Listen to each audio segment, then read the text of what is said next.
नमस्कार, आप देख रहे हैं डीडी न्यूज। आपके साथ मैं हूं गौरव श्रीवास्तव। सुबह के 9:30 बज चुके हैं। आज का एजेंडा लेकर हम हाजिर हैं। तो आज के एजेंडे में तमाम बड़ी और महत्वपूर्ण खबरों से हम आपको अगले आधे घंटे में रूबरू कराएंगे। तो चलिए शुरुआत करते हैं आज के एजेंडे की और सबसे पहले नजर डालते हैं इस वक्त की हेडलाइंस पर।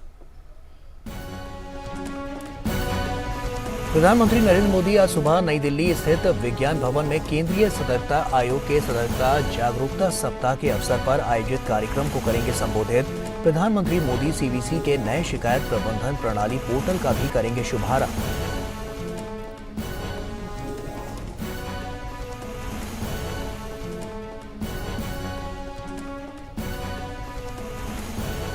गुजरात विधानसभा चुनाव की तारीखों का आज होगी घोषणा। वहीं निर्वाचन आयोग आज नई दिल्ली में दोपहर 12 बजे प्रेस वार्ता कर आगामी गुजरात विधानसभा चुनाव के पूरे कार्यक्रम की देगा जानकारी।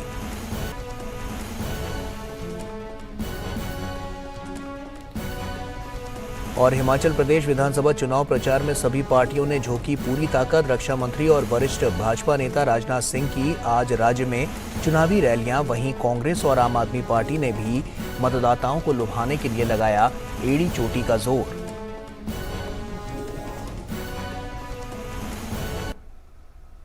और आइए अब शुरुआत करते हैं आज के एजेंडे की। प्रधानमंत्री नरेंद्र मोदी आज सतर्कता जागरूकता सप्ताह के अवसर पर आयोजित कार्यक्रम को संबोधित करेंगे। दिल्ली के विज्ञान भवन में आयोजित इस कार्यक्रम के दौरान प्रधानमंत्री मोदी केंद्रीय सतर्कता आयोग सीवीसी के नए शिकायत प्रबंधन प्रणाली पोर्टल का शुभारंभ भी करेंगे। ये पोर्टल नागरिकों को उनकी शिकायतों की स्थिति के बारे में नियमित अपडेट के माध्यम से शुरू से अंत तक जानकारी प्रदान करेगा। गौरतलब है कि सतर्कता जागरूकता सप्ताह 31 अक्टूबर से 6 नवंबर तक मनाया जा रहा है। इस बार का विषय एक विकसित राष्ट्र के लिए भ्रष्टाचार मुक्त भारत है।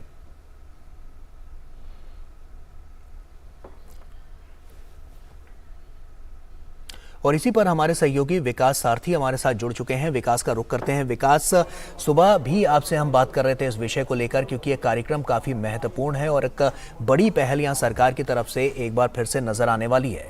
ऐसे में क्या बड़ी बातें आज निकलकर सामने आएंगी, क्योंकि प्रधानमंत्री नरेंद्र मोदी का संबोधन भी है?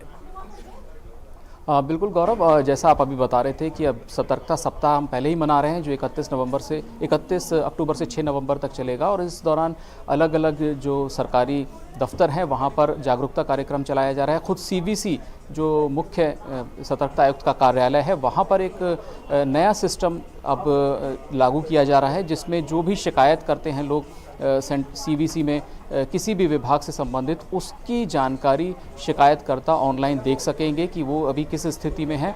इसके अलावा जो ये पूरा कार्यक्रम चलेगा, इससे पहले जागरूकता बढ़ाने के लिए भी सतर्कता आयोग ने देश भर में स्कूलों में कई तरह की प्रतियोगिताएं कराई थी, जिसमें करीब 7,60,000 बच्चों ने हिस्सा लिया। और इसमें जो विजेता हैं उनको भी प्रधानमंत्री आज सम्मानित करेंगे। अपने एड्रेस के अलावा वो इन सब बच्चों को सम्मानित करेंगे जिन्होंने सर्वश्रेष्ठ पुरस्कार जीते हैं। अगर पूरे सीवीसी के कार्यक्रम की बात करें तो 16 अगस्त से अब तक जो एक अलग स्पेशल ड्राइव चलाई थी सीवीसी ने, जिसमें प्रिवेंटिव मेजर्स क्या हो सकते हैं भ्रष्टाचार को रोकने के लिए, इन पर फोकस रखा गया था, इन पर ध्यान रखा गया था। और इसमें क्या उपलब्धि हासिल हुई है, इस बात की भी उम्मीद है कि जो केंद्रीय सतर्कता आयुक्त हैं वो इस कार्यक्रम के बारे में भी बताएंगे लोगों को कि क्या कुछ अचीव किया है इस कार्यक्रम से सतर्कता आयोग ने। तो काफ़ी अहम कार्यक्रम होगा, क्योंकि आप अगर हाल के दिनों में देखें तो 15 अगस्त के भाषण में भी प्रधानमंत्री ने ये आह्वान किया था सभी से कि भ्रष्टाचार को हमें जड़ से मिटाना होगा। आज़ादी के अमृतकाल के समय उन्होंने कहा कि 2 बातें अभी भी हमारे लिए सबसे बड़ी चुनौती बनी हुई हैं। पहला है भ्रष्टाचार और दूसरा परिवारवाद। तो भ्रष्टाचार पर सख्त कार्रवाई करने और निर्णायक कार्रवाई करने के लिए हमें अपने मौजूदा तंत्र को अपग्रेड करने की ज़रूरत है। उसी के तहत अब ये जो नई शिकायत प्रणाली है, इसमें आप लगातार ये देख सकेंगे कि आपकी शिकायत की अभी किस स्टेज पे है, उसका स्टेटस क्या है, क्या कार्रवाई हो चुकी है या विचाराधीन है आपकी शिकायत। बिल्कुल विकास, शिकायतों को ट्रैक करने के लिए अब कितनी सहूलियत यहाँ पर बरती जाएगी और साथ ही साथ कितनी आसानी होगी लोगों को जब वो अपनी शिकायतों को ट्रैक कर पाएंगे?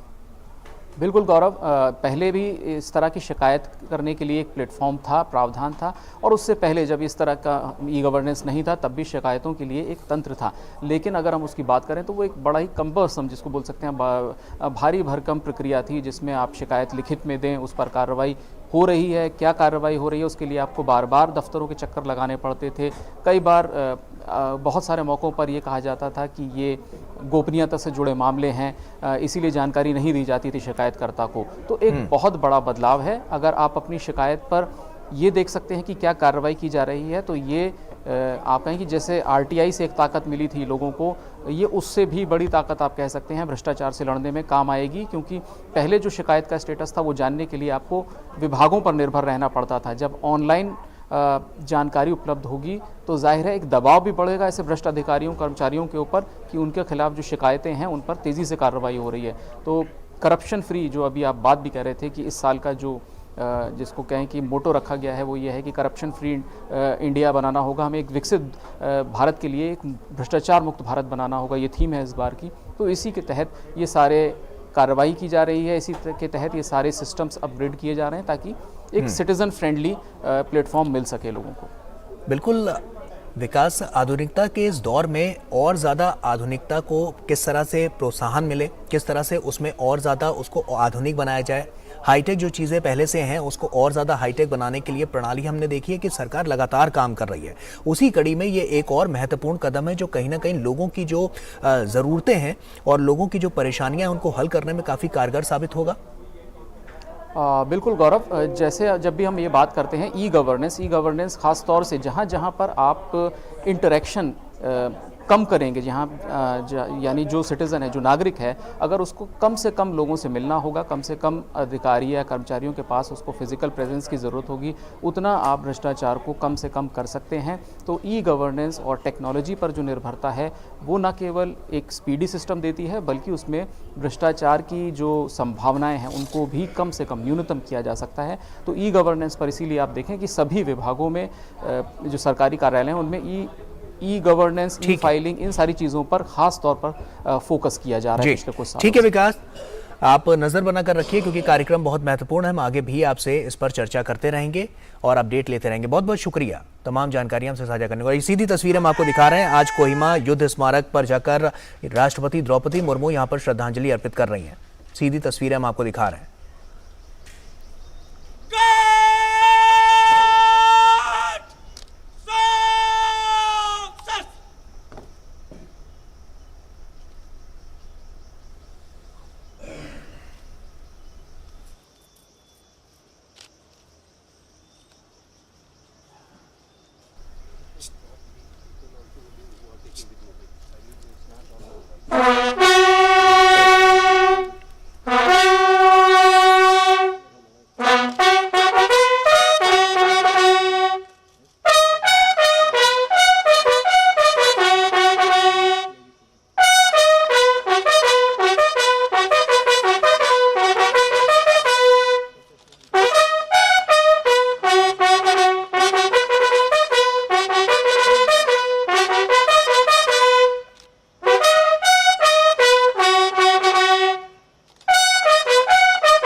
और ये दौरा काफ़ी महत्वपूर्ण है और ऐसे में सीधी तस्वीरें हम आपको दिखा रहे हैं कोहिमा युद्ध स्मारक की, जहां पर राष्ट्रपति द्रौपदी मुर्मू यहां पर पहुंची हैं और श्रद्धांजलि अर्पित कर रही हैं।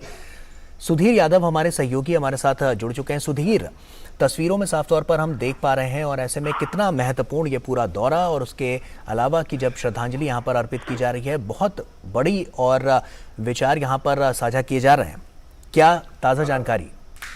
बिल्कुल गौरव, देखिए अपने आप में खासा अहम पल है। जिस तरीके से सरकार लगातार जो देश के वीर जवान हैं, चाहे उन्होंने किसी भी समय, किसी भी वक्त मुश्किल की घड़ी में जब देश के काम आए हों, बहादुरी की एक नई मिसाल जो पैदा की हो, उस लिहाज से अगर देखें तो जिस तरीके से लगातार देश अपने वीर बहादुरों का सम्मान जो लगातार करता रहा है, उसी कड़ी में हम देख रहे हैं कि किस तरह से जो राष्ट्रपति है वो यहाँ पहुंची है। और ये वो सैनिक है जिन्होंने द्वितीय विश्व युद्ध में जो है लड़ते हुए अपने प्राणों के बलिदान दिया था। और इसके बारे में ये भी कहा जाता है कि यहाँ के सैनिकों ने ये कहा था कि यहाँ ये कोट लिखा हुआ है कि हमने आपके कल के लिए अपना आज बलिदान कर दिया। तो ये खास चीज है। जिस तरीके से लगातार सरकार की जो प्राथमिकता रही है गौरव, लगातार पिछले काफी वक्त से अगर इसको देखा जाए कि जिस तरीके से सरकार की प्राथमिकता रही है कि जो हमारे सैन्य बल हैं उनका मनोबल ऊंचा रहे, उनको सारी सुविधाएं मिले, और खास तौर पर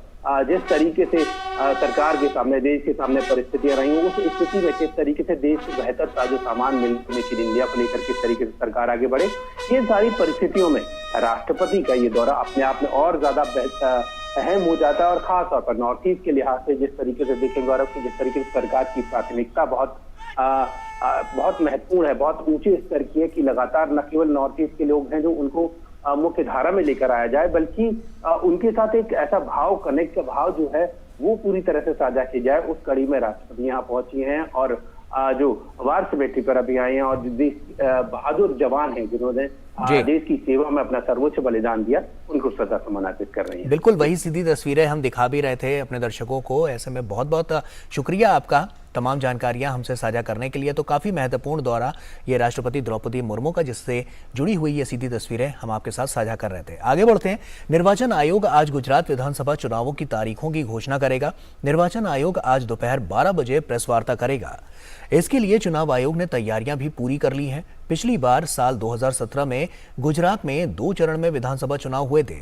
नवंबर के आखिरी या फिर दिसंबर के पहले हफ्ते में चुनाव होने की संभावना है। गुजरात विधानसभा चुनावों के लिए मतगणना 8 दिसंबर को ही होने की संभावना है, क्योंकि इस दिन हिमाचल प्रदेश विधानसभा चुनावों के भी परिणाम आने वाले हैं। ऋषि हमारे सहयोगी हमारे साथ जुड़ चुके हैं। ऋषि, आपसे सुबह भी बात हुई थी और काफ़ी महत्वपूर्ण आज का ये दिन हो जाता है, क्योंकि आज चुनाव आयोग बड़ी यहाँ पर एक स्टेटमेंट जारी करेगा और तारीखों का ऐलान करेगा। कहीं ना कहीं जैसा कि हमने देखा कि हिमाचल प्रदेश के बाद अब अगर हम गुजरात की बात करते हैं तो गुजरात में भी जो चुनावी दावपेच है वो काफ़ी तेज़ हो जाएंगे। और साफ तौर पर अब की बार जिस तरह से गुजरात की जो स्थिति है वो पहले से अलग नज़र आने वाली है। क्या अपडेट? देखिए, जहाँ तक आज के चुनाव आयोग की इस प्रेस वार्ता की बात कर रहे हैं तो निश्चित तौर से गुजरात विधानसभा चुनावों की तारीखों का ऐलान आज चुनाव आयोग दिन में 12 बजे करने जा रहा है। और हम जानते हैं कि इससे संबंधित जितनी भी तैयारियां हैं चुनाव आयोग के द्वारा पहले ही कर ली गई हैं। चुनाव आयोग की इस मामले में चाहे वो गुजरात की विजिट हो या फिर गुजरात से संबंधित जो सुरक्षा के पहलू हैं, वहाँ की जो भौगोलिक परिस्थितियां हैं उसका पहलू है, या जो राजनीतिक दल और सामाजिक संगठन या लोगों की जो के साथ जो संवाद होता है उस प्रक्रिया में जो उनकी मांगे रही हैं, इन सभी को कंसिडर करते हुए चुनाव आयोग आज विभिन्न पहलुओं पर गुजरात विधानसभा से संबंधित पक्षों की जानकारी देगा। जहां तक तारीखों की बात करें, जैसा कि आपने जिक्र किया, ये बड़ा प्रत्याशित ही है कि जो चुनावों की तारीखें हैं वो नवंबर के आखिरी में और दिसंबर के पहले सप्ताह में होने की पूरी गुंजाइश है। हमने पहले भी देखा है, पिछली बार भी इसी तरीके से चुनाव वहां पर संपन्न कराए गए थे। हालांकि दोनों ही चुनावों की तारीखों का ऐलान इस बार की तरह पिछली बार भी हिमाचल और गुजरात के अलग अलग ऐलान किया गया था और इस बार भी उसी परंपरा को आगे बढ़ाया जा रहा है। दूसरी बात यह है कि जैसे कि आपने भी जिक्र किया कि 8 दिसंबर की जो तारीख है विधानसभा के चुनाव परिणाम की गई है, संभवतः वो तारीख एक बार फिर से दोहराई जाए और गुजरात का भी परिणाम उसी दिन आए। लेकिन ये आयोग के द्वारा जब प्रेस कॉन्फ्रेंस होगी उसमें ये स्पष्ट होगा, तभी ये कह पाना संभव होगा। जहां तक आपने राजनीतिक समीकरणों की बात की तो निश्चित तौर से इस बार का जो चुनाव है बेहद महत्वपूर्ण है, इस मायनों में लेकर कि एक लंबे समय से 27 सालों से भारतीय जनता पार्टी गुजरात में काबिज है और वो तमाम अपने उन पूर्व के द्वारा किए गए कार्यों को लेकर और आगामी गुजरात के भविष्य को लेकर वो तमाम वायदों के साथ चुनावी मैदान में है, तमाम लक्ष्य पार्टी ने रखे हैं। वहीं दूसरी ओर कांग्रेस है और आम आदमी पार्टी भी इस बार वहां पर मुकाबले में अपनी कोशिशों में जुटी हुई है। लेकिन क्या ये मुकाबला त्रिकोणीय हो पाएगा या मुकाबला कांग्रेस और बीजेपी के बीच में जैसा कि हमेशा से होता रहा है वही रहेगा, यही इस बार के लिए सबसे बड़ा यक्ष प्रश्न है। क्योंकि गुजरात की जो सियासत है उसमें अगर कोई तीसरा पक्ष भी शामिल होता है तो निश्चित तौर से ये गुजरात की जो लोकतांत्रिक परंपराएं हैं उसमें एक नया परिप्रेक्ष्य होगा। क्योंकि इस पूरे पहलू को अगर हम देखें तो अभी तक हमने देखा है कि 2 ही पार्टियों का वहां पर कब्जा दिखा है। हालांकि 27 सालों से जिस तरीके से भारतीय जनता पार्टी काबिज है, उसके बाद कांग्रेस के लिए वहां पर मुश्किलें ऐसी हैं कि उन्हें उसका रास्ता ही नजर नहीं आता। लेकिन कोशिशें उन्होंने पिछली बार भी की थी, कामयाबी नहीं मिली। इस बार तमाम राजनीतिक दलों के साथ साथ अगर हम भारतीय जनता पार्टी के अलावा और राजनीतिक दलों की बात करें तो बहुजन समाज पार्टी भी वहां पर हर एक सीट पर अपने उम्मीदवार उतारने की बात कह रही है। हालांकि उसका कोई बहुत ज्यादा वजूद वहां पर दिखाई नहीं देता है, लेकिन इस तरीके के जो प्रत्याशी होते हैं, राजनीतिक दल होते हैं, किसी के लिए हार और किसी के लिए जीत का सबब बन जाते हैं। तो देखना होगा इस बार की परिस्थितियां क्या है। बिल्कुल, निर्वाचन आयोग जब भी हम चुनाव देखते हैं उसमें कुछ ना कुछ नया परिवर्तन करने की कोशिश करता है, कुछ हाईटेक आधुनिक चीज़ों को भी उसमें जोड़ता है। तो कहीं ना कहीं ऐसा माना जा सकता है कि अब की बार भी कुछ नया उसमें देखने को मिलेगा, क्योंकि इलेक्शन तो हमेशा होते रहे हैं और चुनाव प्रक्रिया हमेशा चलती रही है राज्य दर राज्य, लेकिन जब निर्वाचन आयोग उसमें अपनी पहल दिखाता है तो कहीं ना कहीं वो कुछ और आधुनिकता उसमें लेकर आता है। ये अब की बार भी नजर आएगा। बिल्कुल, चुनाव आयोग ने जिस तरीके से जो तकनीकी का जो सहारा है जो लिया है, और खासतौर से लोगों के बीच में तकनीकी के जरिए पहुंचने का जो उन्होंने एक नायाब तरीका इस्तेमाल किया है, जो कि सोशल मीडिया के माध्यम से। और हम जानते हैं कि जब लोगों के बीच में जो चीजें पॉपुलर होती हैं, उनको जब व्यवस्था उसको अपनाती है तो निश्चित तौर से लोगों को सहूलियत होती है। चाहे वो सी विजिल ऐप हो, जिसके जरिए हर एक जो मतदाता है, जो वहां का नागरिक है, वो किसी भी तरीके की गड़बड़ी से संबंधित जो पक्ष है उसको आयोग के पास सीधे भेज सकता है। इसके अलावा चाहे वो चुनाव कर्मियों के चुनाव के दौरान जो कर्मी काम करते हैं उनके लिए पेमेंट की बात हो, उनकी डिप्लॉयमेंट की बात हो, या फिर जो मतदाता जागरूकता को लेकर जो स्वीप का जो अभियान है उसके जरिए ज्यादा से ज्यादा टर्नआउट बढ़ाने की जो प्रक्रिया में जो तकनीकी संसाधनों का उपयोग हो। इसके अलावा एक चुनौती आयोग के सामने इस मामले में सोशल मीडिया की भी हो जाती है कि सोशल मीडिया के माध्यम से तमाम ऐसी चीजें सामने आती हैं जो कि मॉडल कोड ऑफ कंडक्ट का वायलेशन होती हैं। तो उसके लिए भी आयोग ने तमाम तैयारियां पूरी कर रखी हैं और तमाम पक्षों के साथ उन्होंने एमओयू साइन कर रखा है, चाहे वो फेसबुक हो, ट्विटर हो, या फिर अन्य जितने भी सोशल प्लेटफॉर्म है, उनके साथ उनका सीधा संवाद है। और इसमें किसी भी तरीके की ऐसी बात जो कि मॉडल कोड ऑफ कंडक्ट का वायलेशन होती है, उसको तुरंत उसको रोक दिया जाता है। तो आज हम देखेंगे कि गुजरात में 12 बजे के बाद जब ये ऐलान होता है तो वहां पर जो मॉडल कोड ऑफ कंडक्ट है उसके बाद जो पूरी जिम्मेदारी आयोग की हो जाती है वो किस तरीके से आगे बढ़ती है। बिल्कुल, आप नजर बनाकर रखिए, हम आगे भी आपसे अपडेट लेते रहेंगे क्योंकि काफी महत्वपूर्ण ये हो जाएगा। और 12 बजे जब प्रेस कॉन्फ्रेंस होगी उसके बाद सब कुछ निकलकर सामने आएगा कि किस तरह से चुनावी प्रक्रिया है वो किस तरह से रखी जाएगी। बहुत बहुत शुक्रिया ऋषि, तमाम जानकारियां हमसे साझा करने के लिए। आगे बढ़ते हैं और अब हिमाचल प्रदेश की बात करते हैं। हिमाचल प्रदेश विधानसभा चुनाव के लिए मतदान में अब कुछ ही दिन बाकी हैं। ऐसे में सभी राजनीतिक पार्टियों ने मतदाताओं को लुभाने के लिए चुनावी प्रचार में अपनी पूरी ताकत झोंक दी है। भाजपा के बड़े नेताओं ने हिमाचल में पार्टी के चुनावी अभियान की कमान संभाल रखी है। इसी क्रम में आज रक्षा मंत्री और वरिष्ठ भाजपा नेता राजनाथ सिंह राज्य में चुनावी जनसभाएं करेंगे। राजनाथ सिंह सबसे पहले आज अर्की में एक जनसभा को संबोधित करेंगे। उसके बाद वो जयसिंहपुर और देहर विधानसभा क्षेत्र में भी चुनावी रैलियां करेंगे। और इसके अलावा भाजपा के राष्ट्रीय अध्यक्ष जेपी नड्डा भी हिमाचल प्रदेश में आज 2 जनसभाएं करेंगे। जेपी नड्डा की पहली जनसभा डलहौजी विधानसभा में तो वहीं दूसरी जनसभा कुटलैहड़ विधानसभा क्षेत्र में होगी। और वहीं कांग्रेस और आम आदमी पार्टी सहित क्षेत्रीय दलों ने भी मतदाताओं को रिझाने के लिए एड़ी चोटी का जोर लगा दिया है। सत्ता पर काबिज होने के लिए कांग्रेस पार्टी ने भी अपनी पूरी ताकत झोंक दी है। कांग्रेस और आम आदमी पार्टी के प्रचारक जनसभाओं में अपने उम्मीदवारों के पक्ष में वोट मांग रहे हैं। कांग्रेस की स्टार प्रचारक प्रियंका गांधी भी राज्य में चुनाव प्रचार कर रही हैं। वहीं दूसरी ओर आम आदमी पार्टी भी विधानसभा चुनाव के लिए डोर टू डोर कैंपेन के तहत जनसंपर्क कर रही है। और हिमाचल प्रदेश के हमीरपुर से विक्रमजीत हमारे सहयोगी हमारे साथ जुड़ रहे हैं। विक्रमजीत का रुख करते हैं। विक्रमजीत, अब की बार हिमाचल प्रदेश की राजनीति किस ओर जाती हुई नजर आ रही है? क्या हलचल नजर आ रही है? क्योंकि आप ग्राउंड जीरो पर हैं, लोगों से आपने बातचीत की होगी, किस तरह की प्रतिक्रियाएं नजर आ रही हैं और जनसभाओं का जो वहां पर दौर चल रहा है वो क्या कहता है? देखिए, अगर जनसभाओं के दौर की अगर बात करें तो भारतीय जनता पार्टी जो है एक बम्पर प्रचार कर रही है। चुनाव की घोषणा से पहले से उन्होंने प्रचार शुरू कर दिया था। प्रधानमंत्रियों के सरकारी कार्यक्रम हुए और रैलियां यहां पर हुई हैं। उसके बाद जो है 30 तारीख को एक मेगा विजय संकल्प रैली हुई, जिसमें कि 68 की 68 विधानसभाओं में तमाम जो बीजेपी के प्रचारक थे, स्टार प्रचारक थे, उन्होंने 68 विधानसभाओं में रैलियां करी और एक बॉम्बार्डिंग अगर प्रचार की कही जाए तो उस प्रकार से उन्होंने प्रचार किया। इसके बाद जो है 1 तारीख से लेकर 7 तारीख तक जो है तमाम जो नेता हैं, चाहे वो राष्ट्रीय अध्यक्ष जगत प्रकाश नड्डा हो, केंद्रीय गृह मंत्री अमित शाह हो, राजनाथ सिंह हो, नितिन गडकरी, स्मृति ईरानी, योगी आदित्यनाथ, ये तमाम जो नेता हैं अगले 1 तारीख से लेकर 6-7 तारीख तक जो है 16 के करीब जो है रैलियां करेंगे। तो ऐसे में राष्ट्रीय जो नेतृत्व है उसकी तरफ से जो है अगले 5-6 दिन में हिमाचल जैसे छोटे राज्य जहां पर 68 विधानसभा है, 16 रैलियां जो है वो की जा रही हैं। तो ऐसे में एक प्रभाव बनाने की कोशिश की जा रही है, मतदाताओं को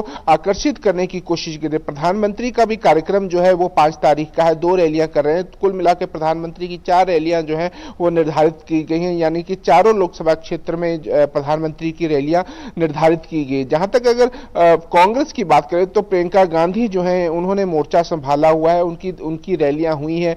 तमाम जो नेता है, सचिन पायलट हो या तमाम नेता हो, वो प्रचार में, प्रतिभा सिंह हो, तमाम जो नेता है वो चुनाव प्रचार में लगे हुए हैं। लेकिन इसके साथ साथ कांग्रेस की जो दिक्कत आ रही है, कांग्रेस के पास जो है हिमाचल प्रदेश में चेहरा नहीं है और बीजेपी भी इसको मुद्दा बना रही है कि कांग्रेस के पास चेहरा नहीं है कि मुख्यमंत्री कौन होगा। तमाम ऐसे नेता हैं जो मुख्यमंत्री बनने की अभिलाषा रखते हैं। शायद यही वजह है कि कांग्रेस जो है वीरभद्र सिंह के बाद, क्योंकि जब वीरभद्र सिंह होते थे तो एक छत्र जो है सबको पता था कि वीरभद्र सिंह मुख्यमंत्री बनेंगे अगर कांग्रेस जीतती है। लेकिन वीरभद्र सिंह के बाद जो है उनका उत्तराधिकारी कौन होगा, इसको लेकर कांग्रेस असमंजस में है और इस समय कांग्रेस तय नहीं कर पा रही और इसकी का फायदा जो है बीजेपी उठा रही है। विक्रमजीत, ये भी आपने देखा बीते दिनों कि तमाम जो कांग्रेस के बड़े और दिग्गज नेता थे वो पार्टी छोड़कर बीजेपी में शामिल हुए हैं, तो उसका भी खामियाजा कांग्रेस को भुगतना पड़ेगा। जी बिल्कुल ठीक कहा आपने। जैसे चंबा से हर्ष महाजन हैं, वो पार्टी छोड़ के गए। पवन काजल है, कांगड़ा से विधायक रहे हैं और कार्यकारी अध्यक्ष रहे हैं। हर्ष महाजन कार्यकारी अध्यक्ष रहे हैं, वो पार्टी छोड़कर गए हैं। तो उसका कहीं ना कहीं पर एक दिग्गज जो नेता है, जो हिमाचल की राजनीति में प्रभाव, हर्ष महाजन तो वीरभद्र सिंह के पॉलिटिकल एडवाइजर थे, तो उसमें जो एक प्रभाव जो पड़ेगा वो कहीं ना कहीं पर पड़ता है कि किस प्रकार से कांग्रेस की रणनीति रहती है, कांग्रेस क्या बनाती, किस प्रकार से चुनाव प्रचार करती है। अगर उनके कार्यकर्ता जो हैं बीजेपी में जाते हैं तो स्वाभाविक है बीजेपी को उसका लाभ मिलेगा। लेकिन इसके साथ साथ ये भी देखना होगा कि हिमाचल प्रदेश में बहुत ज्यादा जो है इस बार जो है टिकट जो है बीजेपी ने काटे हैं। तो तकरीबन जो है 68 की विधानसभा में 11 के करीब जो है बीजेपी ने पहली बार ऐसा हुआ है कि टिकट काटे। तो कहीं ना कहीं एंटी इनकम्बेंसी को भी खत्म करने की कोशिश भारतीय जनता पार्टी ने की है। लेकिन इसके साथ साथ अगर क्या डिलीवर किया जाएगा कि अगर सरकार बनती है, तो ऐसे में बीजेपी की तरफ से जो है तमाम डबल इंजन की बात की जा रही है कि केंद्र में योजनाएं जो है लाई गई है। इसके साथ साथ जो कांग्रेस है वो 1500 रुपए देने की 18 साल से उम्र की बात कर रही है, 1 लाख नौकरियों की बात कर रही है, पुरानी जो है ओपीएस लागू करने की बात कर रही है। तो तमाम ऐसी योजनाएं हैं जिसके वादे जो है कर रही है। लेकिन असल में जो घोषणा पत्र होगा, जो अगले कुछ दिनों में कांग्रेस और बीजेपी का घोषणा पत्र आने वाला, उससे जो है स्थिति स्पष्ट हो पाएगी कि अगर ये सरकार, इनकी सरकार कांग्रेस या बीजेपी की सरकार बनती है तो क्या डिलीवर किया जाएगा अगले 5 साल में। क्योंकि हिमाचल प्रदेश में जो है एक कहें कि हर 5 साल में सरकार बदलने की बात करी जाती है, लेकिन इस बार बीजेपी ने नारा दिया है कि सरकार नहीं, रिवाज बदलेंगे। और कांग्रेस जो है इस सहारे है कि हर साल जो है 5 साल बाद सरकार बदलती है, तो इस बार जो है कांग्रेस का नंबर है। और तो यही जो है एक इन सब के बीच अगर हम बात करें तो आम आदमी पार्टी कहां पर है, क्या वो है भी फाइट में या नहीं? जमीनी हकीकत क्या कहती है? देखिए, देखिए चुनाव से पहले जो है आम आदमी पार्टी की जो पूरी टीम थी वो बीजेपी, जो पूरी संगठनात्मक टीम थी वो बीजेपी में, उसमें बहुत हद तक जो है नेता बीजेपी में शामिल हो गए। कांग्रेस अरविंद केजरीवाल जो है वो चुनाव की घोषणा से पहले जो है चुनाव प्रचार के लिए हिमाचल प्रदेश आए थे, लेकिन जब से चुनाव की तिथियां घोषित हुई हैं उसके बाद से अरविंद केजरीवाल या कोई बड़े नेता, चाहे मनीष सिसोदिया हो या फिर पंजाब के मुख्यमंत्री हो, उनका जो है हिमाचल प्रदेश का दौरा अभी तक नहीं हुआ है। तो ऐसे में कहीं ना कहीं पर संशय बनता है क्या आम आदमी पार्टी जो है गंभीरता से ये चुनाव कर भी रही है, नहीं कर रही, क्योंकि आम आदमी पार्टी जो है अपनी जगह बनाने की, एक तीसरा कोण देने की कोशिश तो, प्रयास तो कर रही है। उनकी तरफ से जो है तमाम चुनाव प्रचार किए जा रहे हैं। हिमाचल प्रदेश में उनकी तरफ से जो है 11 गारंटियों की घोषणा की गई है चुनाव प्रचार से, चुनाव की तिथियां घोषित होने से पहले, कि वो अगर 11 गारंटियां कि किस प्रकार से हिमाचल का विकास करेंगे, उसकी 11 गारंटियां उन्होंने दी हैं। लेकिन जमीनी अगर हकीकत बताएं तो इतना हिमाचल प्रदेश में जो है 50-55 लाख की आबादी है। तो ऐसे में अगर 1 या 2% वोट भी अगर आम आदमी पार्टी लेकर जाती है तो कहीं ना कहीं पर दोनों ही पार्टी, चाहे कांग्रेस हो चाहे बीजेपी, उनका जो है गणित जो है वो बिगड़ सकता है। तो ऐसे में आम आदमी पार्टी की भूमिका को हल्के में नहीं आंका जा सकता। लेकिन ये पहला चुनाव है आम आदमी पार्टी का हिमाचल प्रदेश में, तो देखना होगा कि कितना प्रभावी वो हो पाता है। बिल्कुल, आप नजर बनाकर रखिए, हम आगे भी आपसे अपडेट लेते रहेंगे। बहरहाल आपका बहुत बहुत शुक्रिया तमाम जानकारियां हमसे साझा करने के लिए। तो ऐसे में हिमाचल प्रदेश का ये चुनाव काफी महत्वपूर्ण है, पल पल की अपडेट लगातार हम आपके साथ साझा कर रहे हैं।